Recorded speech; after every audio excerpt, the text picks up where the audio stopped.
Ibu saya sakit Ustaz, udah lebih setahun kena kanker, udah berobat ke sana kemari. Sekarang kondisinya lemah, udah tak tega lagi saya melihat. Yang ingin saya tanyakan, apa hukumnya jika saya udah tak tega melihat nama kesakitan, berdoa agar secepatnya dipanggil Allah SWT. Apa hukum dalam sholat sunat memegang buka Quran? Sedangkan setahu saya kita disuruh untuk khusyuk mengerjakan sholat. Saya merasa terganggu dengan gerakan makmum yang megang Quran kecil, bahkan ada yang menggunakan HP. Kakak saya mau mengumrohkan orang tua, tapi dia minjam uang ke bank koperasi yang pasti ada bunganya. Kira-kira diridhoi Allah apa tidak Pak Ustaz? Waktu ayah saya sakit sampai sekarat, sampai meninggal, kami selalu berobat ke dukun, tapi ayah saya tak sembuh juga sampai dia meninggal. Sementara sekarang ini rupanya dukun itu syirik. Sekarang saya baru tahu. Jadi apakah ayah saya masih syirik? Kalau ada orang laki-laki sudah pantas menikah, tapi dia masih ingin mengumrohkan ibunya, membeli rumah, mana seharusnya didulukan? Menikah, menaikkan umroh ibu kandung, atau mempunyai rumah? Saya sudah hampir 1 bulan lebih menstruasi karena pakai KB. Bolehkah saya melaksanakan sholat dalam keadaan belum bersih? Bagaimana cara mengatasi istri yang perajuk? Bagaimana jika kita sudah bernazar, tapi kita tak mampu melaksanakannya? Nazar puasa sunat sepanjang tahun. Jadi apa yang harus saya lakukan Ustaz? Apakah ada cara untuk membatalkan nazar tersebut? Ustaz, dalam pembagian warisan apakah boleh sesuai kesepakatan kakak beradik?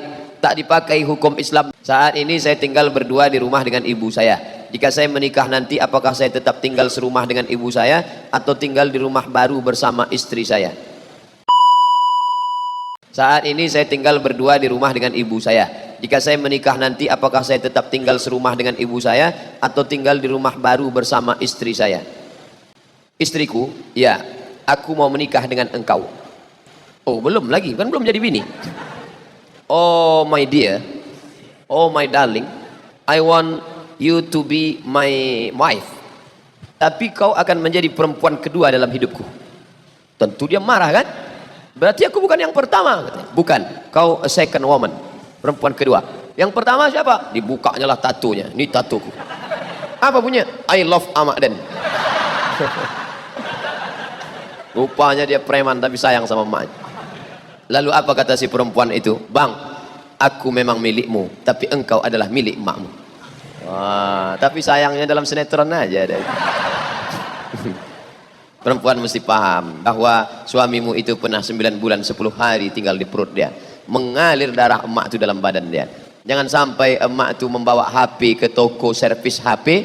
Tolong kau tengokkan HP ku ini koh, kenapa anakku tak menelpon? Mungkin HP ini rusak. Setelah diperiksanya, HP ibu tidak rusak lah, otak anak ibu sudah rusak.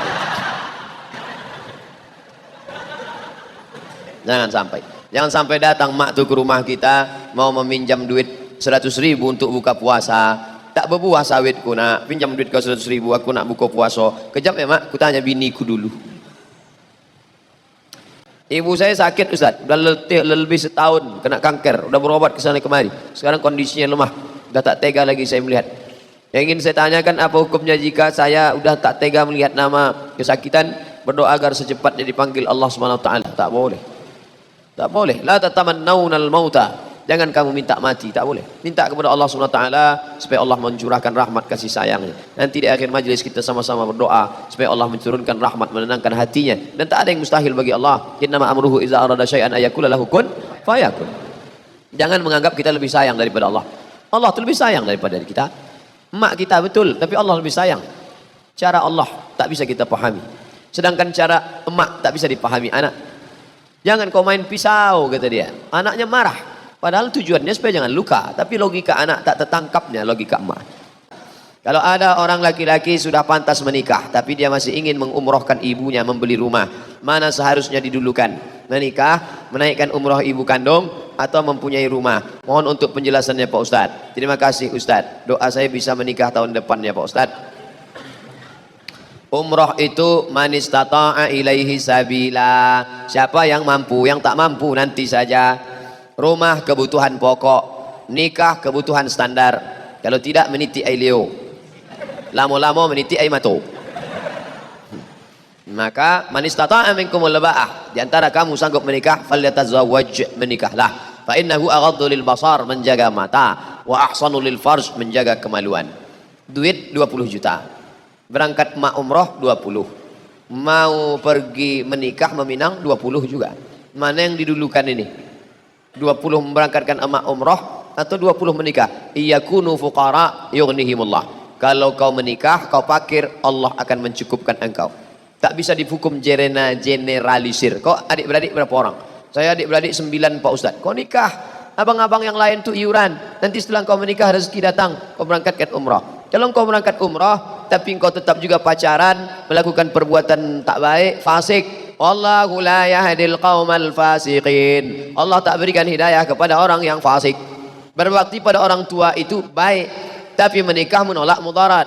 Kalau berjumpa antara manfaat dengan mudarat, mana didulukan? Darul mafasid muqaddam ala jalbil masalih. Menolak mudarat lebih didulukan daripada mengambil manfaat. Pergi undangan baik, tapi di tempat itu ada penyanyi pakai rok setengah tiang, mudarat. Mana didulukan? Datang ke undangan atau tak datang? Menolak mudarat. Makanya saya sampai hati Pak Ustadz, ya tak datang anak kami nikah kemarin. Saya datang. Kenapa tak masuk? Saya baru di pintu gerbang, sudah disambutnya jatuh bangun aku mendengar. Apa hukum dalam sholat sunat memegang buka Quran? Sedangkan setahu saya kita disuruh untuk khusyuk mengerjakan sholat. Saya merasa terganggu dengan gerakan makmum yang megang Quran kecil. Bahkan ada yang menggunakan HP. Ar-Rahman 'allamal Qur'an khalaqal insan 'allamahul bayan. Apa hukumnya menengok mushaf? Boleh. Ada namanya zakwan. Zal kaf wa alif nun, zakwan. Zakwan jadi imam menengok mushaf. Itu dalil boleh menengok mushaf. Menjadi makmumnya Aisyah radhiyallahu anha. Yang menengok Quran itu namanya zakwan. Maula Aisyah. Sudah saya tulis di buku 30 fatwa seputar Ramadan. Kenapa Ustaz bahas di Ramadan? Karena di Ramadan banyak orang buka mushaf. Saya tak nyaman dekat dia Pak Ustaz. Pindah tempat lain. Bukan kecil masjid itu, besar. Waktu ayah saya sakit sampai sekarat, sampai meninggal, kami selalu berobat ke dukun. Tapi ayah saya tak sembuh juga sampai dia meninggal. Sementara sekarang ini rupanya dukun itu syirik. Sekarang saya baru tahu. Jadi apakah ayah saya mesti syirik? Mudah-mudahan tidak. Karena yang berdukun kan bukan ayah kalian. Kalian yang bawanya ke dukun. Dia pun tak tahu. Uzkuru mahasina mautakum. Orang yang sudah meninggal sebutlah yang baik-baiknya saja. Yang sebut buruk-buruknya. Jangan-jangan ayah kita ini dulu bersatu. Mudah-mudahan ayah asal sebut almarhum ayah, Allah maghfirlahu warhamhu. Allah maghfirlahu warhamhu. Yang sebut buruk-buruknya. Lalu bagaimana dengan kami Pak Ustaz? Taubat nasuha. Setelah itu banyak-banyak beristighfar. Astagfirullah, astagfirullah, astagfirullah, astagfirullahaladzim. Alladzi. Taubat nasuha. Katanya syirik tak ada taubatnya Pak Ustaz. Abu Bakar Siddiq masuk Islam umurnya 38 tahun. Karena jarak dia dengan Nabi 2 tahun. Nabi dapat wahyu umur 40 tahun. Abu Bakar 38 tahun. Selama 38 tahun itu dia pernah menyembah Lata, Uzza, Manat, Hubal, Jibti, Tagut, Nahab. Umar bin Khattab masuk Islam umur 27 tahun. Utsman bin Affan masuk Islam umur 35 tahun. Khadijah masuk Islam umur 55 tahun. Mereka pernah bergelimang dengan Lata, Uzza. Taubat diterima Allah. Lalu yang maknanya tak diterima Allah itu mana? Begitu dia habis datang ke dukun, hai mbah dukun, tolonglah aku biar supaya cepat menikah nih, bagaimana nih? Kata dukun, kau kumpulkan bunga, segala bunga, kau beli di pasar bawah, lalu nanti kau blender, habis itu kau sedot, nanti muka kau akan berbunga-bunga. Begitu diminumnya jus bunga tadi, merahlah muka tadi, kena infeksi, mati. Neraka jahanam tempatnya. Karena tak sempat bertobat. Adapun yang sempat bertobat, maka diterima Allah Subhanahu wa taala. Kakak saya mau mengumrohkan orang tua, tapi dia minjam uang ke bank koperasi yang pasti ada bunganya. Kira-kira diridhai Allah apa tidak Pak Ustaz? Sampai ke tanah suci menangislah emak ini di pintu Ka'bah. Labbaik Allahumma labbaik, labbaik la syarika laka labbaik. Apa kata malaikat? La labbaik wala sa'daik. Kau tak dapat haji mabrur, kau tak dapat umrah makbulah, zaduka haram, karena kau berangkat dengan uang haram. Kita sudah menipu mak kita. Menipu dengan ibadah palsu. Nauzubillah. Bukan alamat palsu aja, umrah palsu pun banyak. 2 kali kena tipu. Pertama ditipu oleh anak, kedua ditipu oleh first travel. Saya sudah hampir 1 bulan lebih menstruasi karena pakai KB. Bolehkah saya melaksanakan sholat dalam keadaan belum bersih? Perempuan yang haid lebih dari 15 hari. Ingat, 15 hari. Ingat, 15 hari batas maksimal menstruasi. Maaf cakap haid. Yang lewat dari 15 hari namanya istihadah. Perempuan yang mengalami istihadah, laki-laki perlu tahu, karena laki-laki punya istri dan istrinya itu perempuan, kecuali istrinya laki-laki LGBT. Kalau istri Anda mengalami istihadah, maka dia bersucinya setelah masuk waktu. Sebelum masuk waktu tak boleh dia bersuci. Masuk hari ke-17 tetap mengalir, maka hari ke-15 mandi bersih, mandi bersih. Lalu setelah itu tetap juga dia mengalir menetes. Mau sholat zuhur, tunggu masuk waktu zuhur. Allahu Akbar, Allahu Akbar. Maka maaf cakap, cuci bersih segala macam, pakailah pembalut, langsung sholat zuhur. Menetes saat sholat itu ma'fu anhu, dimaafkan. Itu hukum bagi perempuan namanya istihadah. Tulis, sudah saya tulis di internet. Dulu waktu saya ceramah di Hotel Arya Duta, datang ibu-ibu, tolong Ustaz tulis tentang istihadah. Sudah saya tulis. Cara mencarinya, Somat Moroko istihadah. Enter, dapat tulisan. Share, bagi kawan-kawan. Tetap puasa boleh. Maaf cakap, tetap berhubungan kelamin. Karena dia ibarat luka, ibarat luka. Cuman luka dia tak di tangan, tapi di tempat yang lain, di rahim. Bagaimana cara mengatasi istri yang perajuk? Bahasa Melayunya melawan. Perajuk itu lain sama melawan. Melayu dari mana nih? Saya pula orangnya suka emosi. Mohon tunjuk ajarnya Pak Ustadz. Perempuan itu dia terbuat dari tulang rusuk yang bengkok. Kalau kau paksa harus lurus, dia patah. Tapi kalau kau ikut bengkok, kau jadi laki bengkok. Khuliqatil mar'atu min dhila. Perempuan itu diciptakan dari tulang rusuk yang bengkok. Wajhu a'laha, yang paling bengkok, rusuk yang paling atas. In akhadta aqamtaha. Kalau kau paksa harus lurus, keretak, patah dia. Wa in tapi kalau kau ikut, maka kau ikut akan jadi bengkok. Jadi macam mana? Carilah nenek mama yang didulukan selangkah, ditinggikan selanting, batangnya sampai bersanda, daunnya sampai benaung, akarnya sampai berselo. Tanyalah dia, bagaimana nih nenek mama? Kau kan sudah jadi berumah tangga sudah 5.000 jam macam supir pesawat Sukhoi. Bisa kau tolong kami ini? Ini biniku ini bukan lain pencemburunya yang ini. Nah, minta sama dia. Bagaimana jika kita sudah bernazar, tapi kita tak mampu melaksanakannya? Nazar puasa sunat sepanjang tahun. Jadi apa yang harus saya lakukan Ustaz? Apakah ada cara untuk membatalkan nazar tersebut? Pikir dulu pendapatan, sesal kemudian tiada berguna. Kalau akal panjang sejengkal, jangan laut hendak diduga. Oleh sebab itu yang akan datang ini, jangan mengobrol janji pada Allah. Politisi mengobrol janji pada masyarakat. Ini lebih parah, Allah pun diobrolnya juga. Tolonglah ya Allah, kalau lulus nanti puasa aku. Begitu lulus rupanya kena mahakut. Jadi bagaimana nih Pak Ustadz? Bayar. La yu'akhidhukum Allahu billaghwi fi aymanikum walakin yu'akhidhukum bima kasabat qulubukum. Fakaffaratuhu, cara menembusnya it'amu 'asharati masakin, kasih makan 10 fakir miskin. Au kiswatuhum, atau beri pakaian 10 fakir miskin. Au tahriru raqabah, atau bebaskan budak hamba sahaya. Faman lam yajid, siapa yang tak sanggup, fasiyamu salasati ayyam, puasa 3 hari. Kasih makan 10 fakir miskin, tak sanggup Pak Ustaz. Kasih baju, tak juga sanggup. Bebaskan budak, tak ada budak lagi Pak Ustaz. Puasa 3 hari, tak juga bisa. Jadi mau apa lagi? Ustaz, dalam pembagian warisan apakah boleh sesuai kesepakatan kakak beradik? Tak dipakai hukum Islam. Lidzakari mislu hazzil unsayain. Adik beradik 4 orang, laki 2 orang, perempuan 2 orang. Meninggal mak, meninggal ayah, cuman 4 ini. Lalu kata mereka, kita bagi sama aja lah. Kenapa tinggal 1 M? Kalau 1 M, udahlah kita bagi aja 250, 250, 250. Boleh apa tak boleh?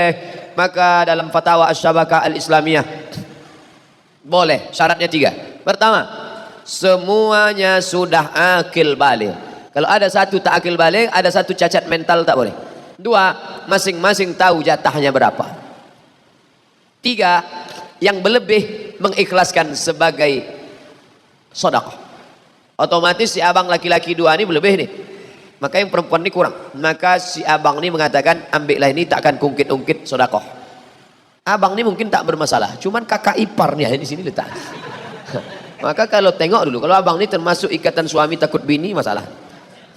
Bagaimana caranya supaya tidak bersentuhan dengan perempuan yang bukan mahram, sedangkan dia bekerja di tempat umum, tata usaha. Banyak mahasiswa yang menyodorkan tangannya untuk bersalaman setelah pelayanan. Kalau ditolak, takut yang bersangkutan sakit hati.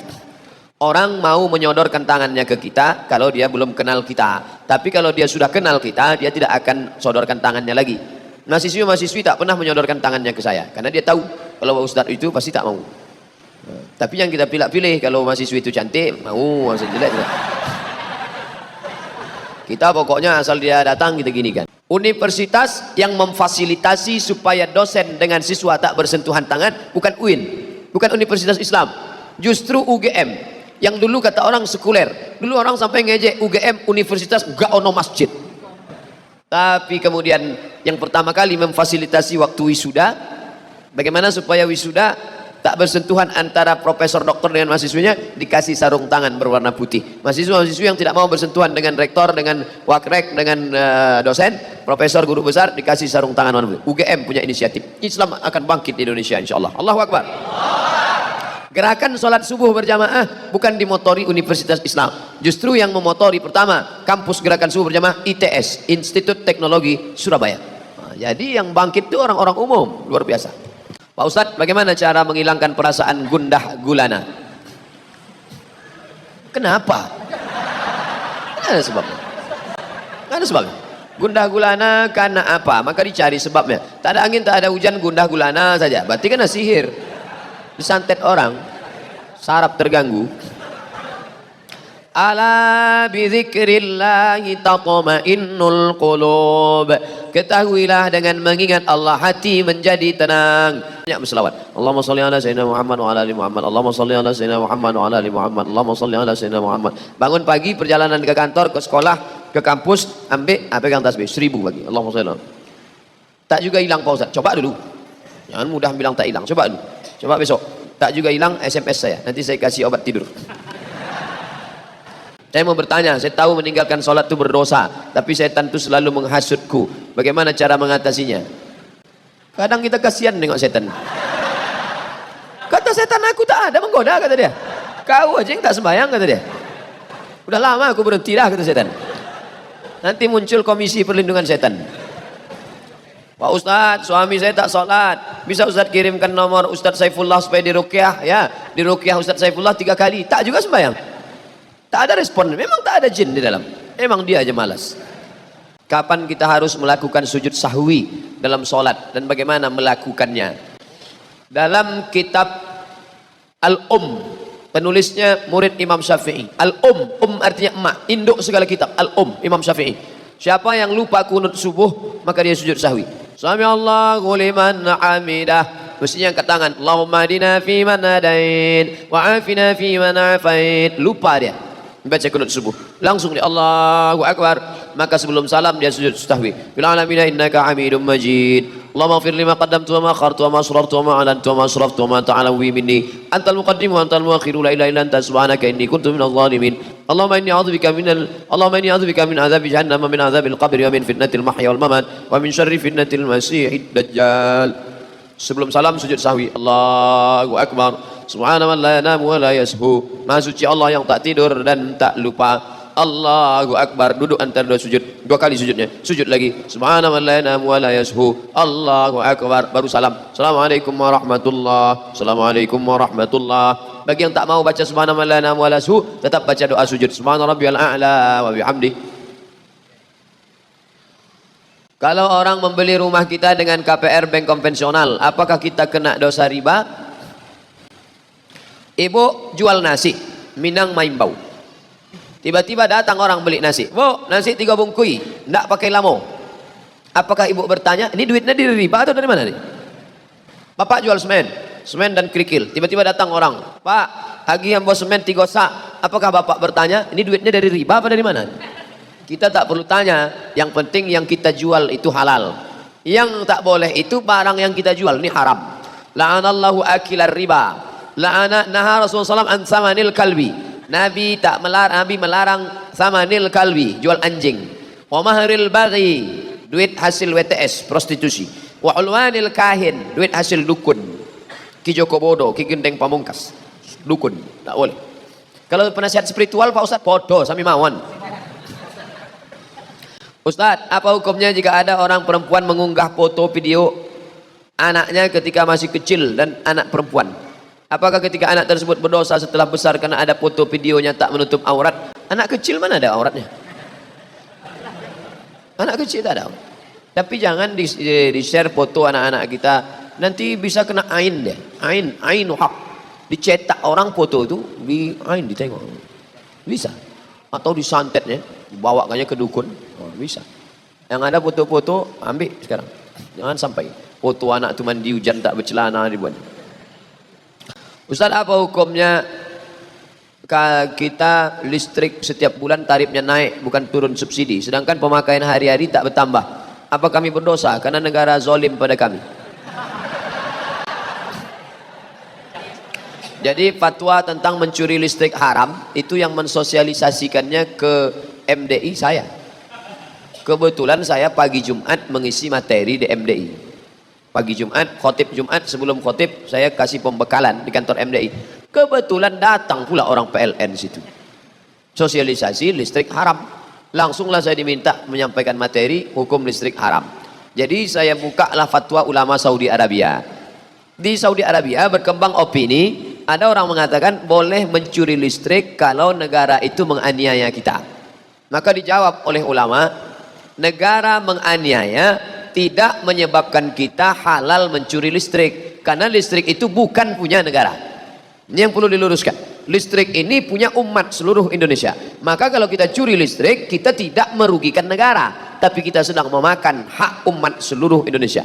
Maka berdasarkan itu kita tidak mencuri listrik. Ustadz, sampai sekarang saya tak tahu caranya mencuri listrik. Kalau tahu mungkin mencuri juga saya. Saya pernah membaca sebuah hadis mengatakan, janganlah kamu berkata bohong hanya untuk membuat suatu kaum tertawa. Celakalah dia, celakalah. Tapi ada teman saya mengatakan Nabi pernah berbohong saat bercanda dengan sahabatnya. Beliau menutup mata sahabatnya dan berkata, andai saja kamu laku dijual. Kata teman saya, sahabat Nabi itu adalah seorang budak. Dari situlah dia mengatakan Nabi pernah berbohong saat bercanda. Karena mana mungkin seorang budak tidak laku dijual. Wa ana la akdzib. Aku tak pernah berdusta, kata Nabi. Sifat Nabi 4, siddiq, amanah, tabligh, fatanah. Nabi tak pernah berdusta. Kalau begitu Nabi tak pernah bercanda. Nabi bercanda. La yadkhulul jannata ajuzun. Tak masuk surga nenek-nenek. Menangihlah nenek-nenek mengaduk ke Nabi. Jadi aku tak masuk surga, kata Nabi. Nabi tertawa menengok nenek tak masuk surga. Kata Nabi, bukan nenek-nenek tak masuk surga. Nenek-nenek yang sudah 70 tahun ketika masuk surga muda balik menjadi 30 dan 33 tahun. Karena tak ada gunanya masuk umur 70 dikasih kacang goreng, apa mau dikunyah? Jadi dan tua-tua kau muda balik. Andai bapak umur 70 tahun masuk ke dalam surga menengok bidadari, apa yang mau dilakukan? Maka muda balik. Itu maksud hadis. Nabi tak pernah berbohong. Nabi Ibrahim bohong, Pak Ustadz. Waktu dia mau menyeberangi Irak, dia bawa istrinya. Kemudian di situ ada raja yang zalim. Kalau nampak istri orang cantik diambilnya. Lalu ketika petugas bertanya, siapa ini? Ibrahim berkata, hazihi ukhti, ini saudariku. Setelah keluar, Sarah keluar dari tempat itu bertanya, Ibrahim, ya, tadi kenapa kau sebut aku saudarimu? Aku kan binimu. Aku tak berdusta, kata Ibrahim. Ukhti fil iman, kau saudariku dalam iman. Bukan berdosa. Nanti bapak berjalan sama ibu, naik pesawat, datang pramugari nanya, ini istrinya ya pak? Enggak, saudari saya. Begitu turun, ibu itu pun mengamuk. Kenapa bang bilang aku saudari? Saudariku seiman mah. Tapi jamaah ini tak bisa lagi melakukan itu karena cerita udah bocor. Permasalahan khitbah, sebatas mana seorang laki-laki boleh melihat wanita yang ingin dikhitbahnya? Bagaimana cara mengetahui kesuburan seorang wanita lewat telapak tangannya? Yang pertama, ditengok mukanya, karena boleh jadi ajdaru, dia memotivasi kami untuk menikah. Waktu ditengok dari jauh tertarik, imut-imut, pas nampak dari dekat amit-amit, tak jadi. Tengok muka supaya jangan menyesal. Kedua, tapak tangan. Menengok tapak tangan bukan mau menengok subur apa tak subur. Menengok tapak tangan bukan ditengok apa bisa pelaris kalau buka warung atau tidak. Menengok tapak tangan untuk ditengok kasar atau tidak. Kalau kasar berarti dia budak hamba sahaya, tak siap nikah sama orang susah. Tapi kalau dia halus, ada pun orang mengatakan tapak tangan di situ ada tanda kesuburan, diginikan begini, kalau nampak tiga anaknya begini, itu tak betul. Itu namanya ilmu katurangan. Ilmu katurangan pernah ditulis dalam sebuah buku oleh Syekh Soleh Sarat Al-Samarani. Soleh Darat Al-Samarani, salah satu gurunya Mbah Hasyim Asy'ari. Tapi ilmu itu dia tulis berdasarkan kebanyakan. Ilmu katurangan dari ilmu kuda. Orang membeli kuda ditengoknya. Kalau kaki kuda itu begini, begini sifatnya. Kalau begini kepala kuda itu begini sifatnya. Itu ilmu kebanyakan. Katanya ilmu itu bisa juga pada manusia. Kalau telinganya begini, begini sifatnya. Kalau tangannya begini, begini sifatnya. Pernah dijadikan desertasi S3 di Universitas Islam IAIN Semarang. Siapa yang mau cari ilmu ini, cari. Mungkin masih ada desertasinya di Semarang. Tapi yang dalam hadis itu hanya disebut untuk menengok dia kasar atau tak kasar. Jangan cari yang terlalu susah. Susah kau mencari makannya. Jangan terlalu kaya, tak terasanya garam engkau. Jangan terlalu cantik, nanti kau dituduh orang punya pelet. Jangan cari terlalu susah, nanti malu kau bawa dia undangan. Tolong doakan saya Ustaz Abdul Somad tercinta supaya saya segera mendapatkan pekerjaan yang halal dan istri yang solehah dan bisa naik haji. 3 ya. Kerja halal, bini solehah, naik haji. Insyaallah. Sakit, halal, naik haji. Ini request. Mana saja batasan yang dilihat dalam nazar ketika proses ta'aruf? Muka sama tapak tangan. Muka sama tapak tangan. Siapa yang melihat? Apakah calon suami? Iya, calon suami itu mereka. Tengok. Kalau dia tak mau menengok, maknya disuruh. Mak, tolong mak tengokkan muka dia, entah bercacat, entah make upnya tebal, bedak KD 3 inci. Suruh mahram kita menengok. Ada sebagian laki-laki tak mau, aku tak mau menengok. Tengokkan, orang yang soleh menengok. Pastikan ibu anda sudah ganti kacamata. Kemudian bagaimana cara mengetahui kesuburan seorang wanita melalui telapak tangannya? Itu carilah orang yang tahu tentang masalah subur tak subur. Kalau tak dites mana tahu kita subur tak subur. Fankihu ma taba lakum minan nisa'i masna, nikahi 2 orang, wa sulasa 3 orang, wa ruba 4 orang. Bukan disuruhnya 1, 2 dulu. Tak juga subur 3, tak juga subur 4. Fa in khiftum alla ta'dilu, kalau kamu khawatir tak bisa adil, fawahidah, only one. Only one, cukup 1 saja. Pak Ustadz, saya buat pengakuan tentang perbuatan yang dulu pernah saya lakukan. Saya pernah bekerja di perusahaan bidang perhotelan. Perusahaan A pemiliknya muslim, B pemiliknya non muslim. Saya tahu pemiliknya, nama alamat rumahnya juga tahu. Di perusahaan tersebut setiap ada kesempatan saya berbuat korupsi. Di situ saya tak melakukannya sendiri, ada senior yang lebih dulu melakukannya. Saya sudah resign 3 tahun yang lalu karena menghindari kecurangan. Pertanyaan, apa yang harus saya lakukan untuk menebus kesalahan saya? Illa man taba, bertobat, wa amana, beriman, wa amila amalan salihah, taubat, beriman, amal soleh. Ulaika yubadilullahu sayyiatihim hasanat. Semua yang salah dulu diganti Allah dengan kebaikan. Kalau tak ada bersifat harta, tapi kalau ada bersifat harta, maka balikkanlah ke dia balik. Seandainya saya harus minta maaf kepada pemiliknya, apakah saya harus jujur mengatakan kalau saya melakukannya tidak sendiri? Saya khawatir kalau nanti mereka di PHK dan bisa juga dipenjarakan karena mereka masih bekerja di sana untuk menafkahi keluarganya. Kalau banyak pertimbangan tak jadi tobat. Makanya ada buku kecil judulnya Uridu an atub walakin ... Uridu an atub walakin, aku mau bertobat tapi, kalau pakai tapi tak jadi bertobat. Apakah kerja di hotel yang ada menjual minuman beralkohol itu haram hukumnya? Ya.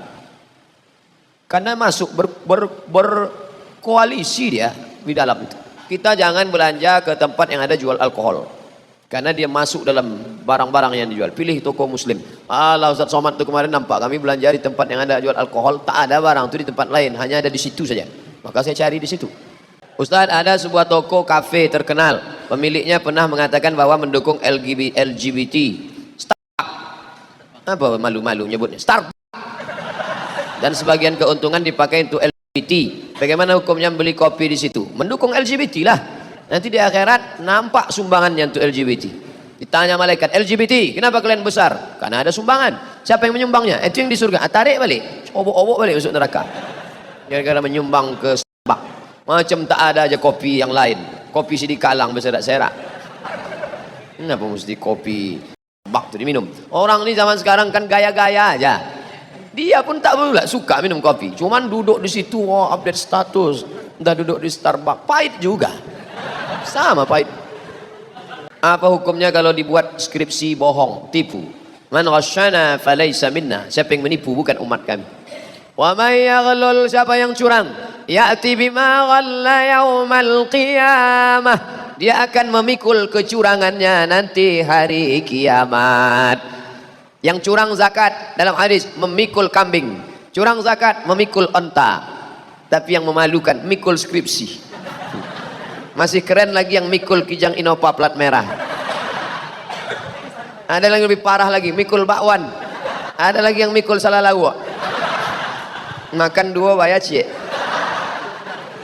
May yaghlul, siapa yang curang, ya'ti bima ghalla yaumal qiyamah. Dia akan membawa kecurangannya hari kiamat. Memalukan, terlalu. Apa hukum orang mengelola zakat gaji pegawai bank yang uangnya disalurkan buat umat banyak? Pegawai bank haram, duit haram tak bisa disedekahkan. Innallaha thayyibun, Allah maha suci, la yaqbalu illa thayyiban. Dia tak menerima kecuali yang suci-suci saja. Bapak ibu yang menabung di bank konvensional, keluar bunganya bunganya itu diserahkan ke fakir miskin, niatnya bukan niat sedekah, niatnya mengembalikan uang umat kepada umat, bukan niat sedekah. Dapat pahala kami? Dapat. Pahala apa? Pahala sabar tak menggunakan duit haram. Apa kira-kira hukumnya di saat kita berimpak untuk pembangunan masjid yang awalnya kita mau berimpak 1 juta karena melihat ada lagi di atas kita jumlahnya sehingga kita ingin menambah lagi menjadi 2 juta karena ingin di atas orang lain. Wa ma umiru illa liya'budullaha mukhlisin, karena Allah. Adapun karena supaya nama kita naik rating ke atas, alladzina hum yura'un wa yamna'unal ma'un,